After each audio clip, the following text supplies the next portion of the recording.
फिर जब प्रीति को कुछ समझ नहीं आया तो वो महिलाओं के आगे के ग्रुप की तरफ जाने के बारे में सोचने लगी। उसने सुधा का हाथ पकड़ा और फिर वो सुधा के साथ महिलाओं के दूसरे ग्रुप की तरफ चली गई। वहां पर 20-25 महिलाएं सिलाई मशीन में कुछ काम कर रही थी। प्रीति एक एक महिलाओं से मिलकर उनके सामान को देख रही थी और उन्हें कुछ समझा रही थी। जिनकी सिलाई सही नहीं हो रही थी उन्हें ध्यान से सही करने को बोल रही थी और जिनकी सही हो रही थी उन्हें शाबाशी दे रही थी।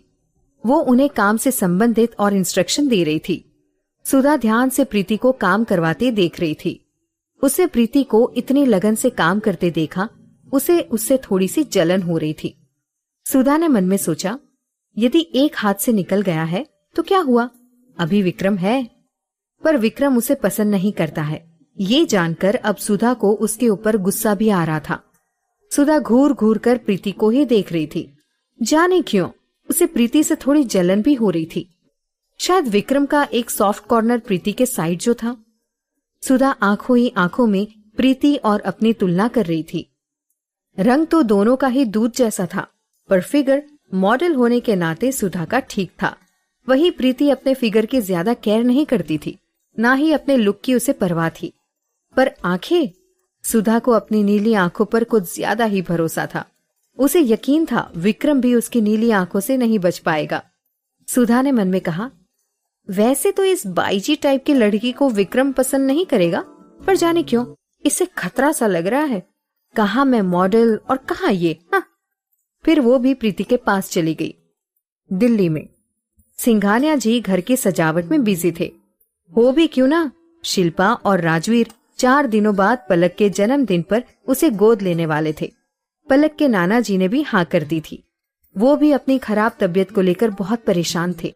पलक शिल्पा के साथ खुश थी और उन्हें भी ऐसा लग रहा था जैसे डूबते तिनके को सहारा मिल गया हो।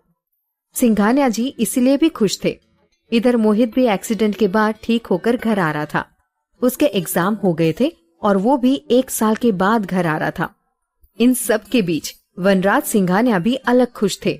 2 दिन के बाद उनका जिगरी दोस्त दिग्विजय सिंह राठौड़ भी आने वाला था तनु को डेनमार्क ले जाने। जब से उन्हें पता चला था तनु माँ बनने वाली है और उसकी तबीयत बीच में खराब हो गई थी, तो उन्होंने भी तेज से अपने आने के लिए कह दिया। वो भी अपनी इतने सालों की दुश्मनी को भुलाना चाहते थे। शिल्पा की तबीयत अब काफी ठीक थी। वो पलक और राजवीर के साथ पलक के बर्थडे की शॉपिंग करने आई थी। उसने और पलक ने बहुत सारी शॉपिंग की। राजवीर तो हैरान ही था दोनों माँ बेटी की बॉन्डिंग देखकर। तीनों मॉल के बाहर आ गए घर जाने के लिए, पर पलक का मन बाहर आकर आइसक्रीम खाने का होने लगा। शिल्पा ने राजवीर की तरफ अपनी आंखें टिमटिमाते हुए देखा तो उसके कहने के पहले ही राजवीर बोला, तुम दोनों कार के पास रुको, मैं आइसक्रीम लेकर आता हूँ। राजवीर रोड के उस पार आइसक्रीम पार्लर में चला गया।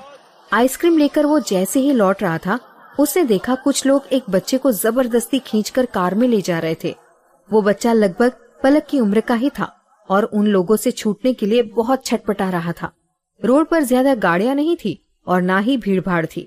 वो दोनों आदमी उस बच्चे को पकड़कर कार में अंदर ही डालने वाले थे कि राजवीर ने उनमें से एक की कॉलर पकड़ी।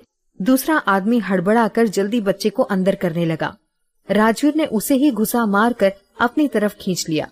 अचानक ही इस वाकया में उनके हाथ से वो बच्चा छूट गया। उन दोनों ने भी हड़बड़ाकर राजवीर को घूंसे मारे और जल्दी कार में बैठकर निकल गए। राजवीर ने देखा वो बच्चा अभी भी डरा हुआ सा खड़ा है। उसने बच्चे के सिर पर प्यार से हाथ फेरा और पूछा, कौन हो तुम और ये लोग तुम्हें क्यों ले जा रहे थे? उस बच्चे ने हकलाते हुए कहा, मैं आइसक्रीम लेने आया था दीदी के साथ।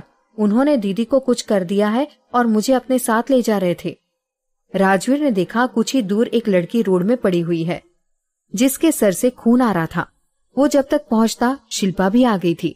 उसने डरते हुए राजवीर को देखा, फिर कहा, राजवीर वो लोग मार क्यों रहे थे? तुम्हें कुछ हुआ तो नहीं? ये लोग कौन है?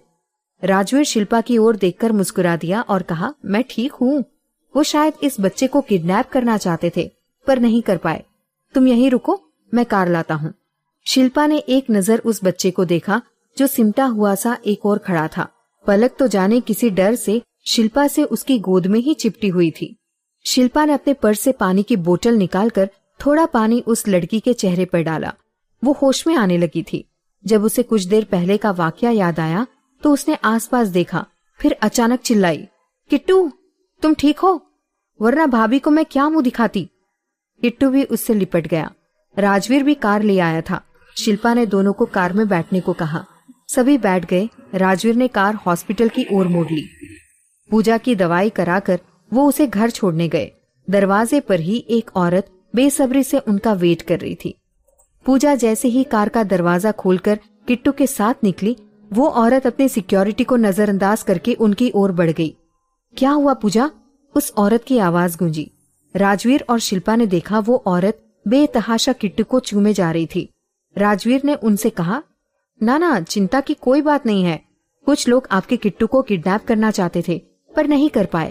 आपकी पूजा और किट्टू दोनों ठीक है।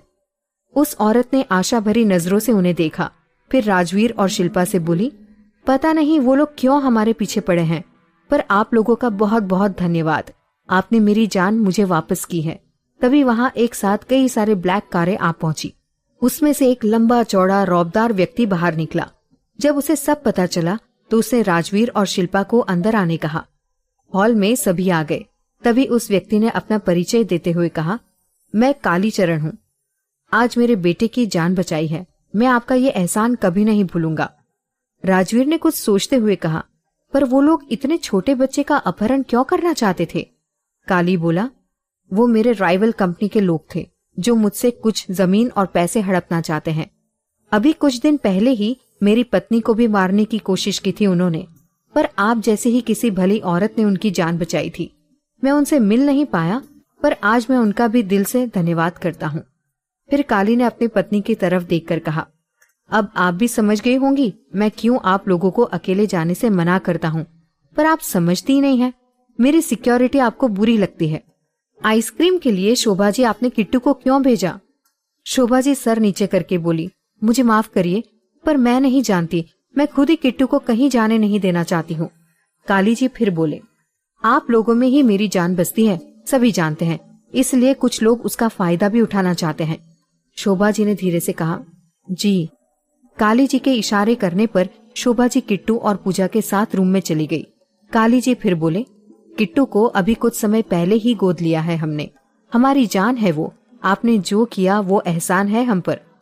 फिर अचानक ही पलक ने शिल्पा की गोद से झांक कर काली जी को देखा, जो डर कर शिल्पा की गोद में ही लिपटी हुई थी। पलक प्यार से बोली, अंकल मेरी तो आइसक्रीम वहां ही गिर गई, पर आप रो नहीं, पापा मुझे दूसरी ले देंगे। काली जी कुछ देर उन्हें देखते रहे और याद करते रहे कि उन्होंने उसे कहाँ देखा है। फिर प्यार से बोले, सॉरी, आज किट्टू के कारण आप आइसक्रीम नहीं खा पाई, पर हम आपको बहुत सारी आइसक्रीम दिला देंगे। पलक ने एक पल सोचकर कहा, नहीं मामू, पापा है ना, आप चिंता मत करो। उसकी भोली बातें जैसे काली जी को छू गई थी। उन्होंने शिल्पा से कहा, आज और अभी से ही आप ही मेरी बहन हो और एक भाई का वादा है, जब कोई मुसीबत आप पर आएगी तो आप मुझे पहले ही पाएंगी। शिल्पा ने भी उन्हें मुस्कुराकर देखा। एक अनजान पर रिश्ता जुड़ गया था, वो भी पलक की वजह से। राजवीर और शिल्पा ने विदा ली और घर की ओर निकल गए।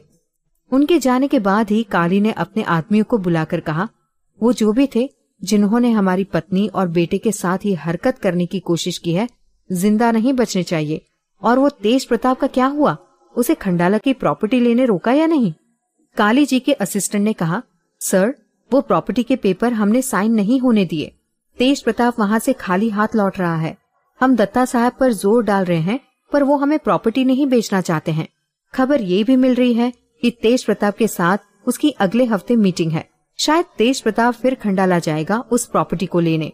काली ने गुस्से से अपने दांत पीसते हुए कहा, ये तेज को मरना है क्या? उसे कहो वो प्रॉपर्टी छोड़ दे, नहीं तो अपनी जान से हाथ धो बैठेगा। ये कल का छोकरा क्यों उलझ रहा है मुझसे? हाँ, अभी जानता ही कहाँ है काली को। काली ने फिर कुछ सोचते हुए कहा, यदि ना माने तो इस बार जान से मार दो उसे, या उसकी ऐसी हालत कर दो कि फिर आगे खंडाला तो क्या, कहीं की प्रॉपर्टी ना ले पाए। मेरे रास्ते में आने की कीमत तो उसे चुकानी ही होगी। काली मुस्कुराते हुए हॉल से निकल गया।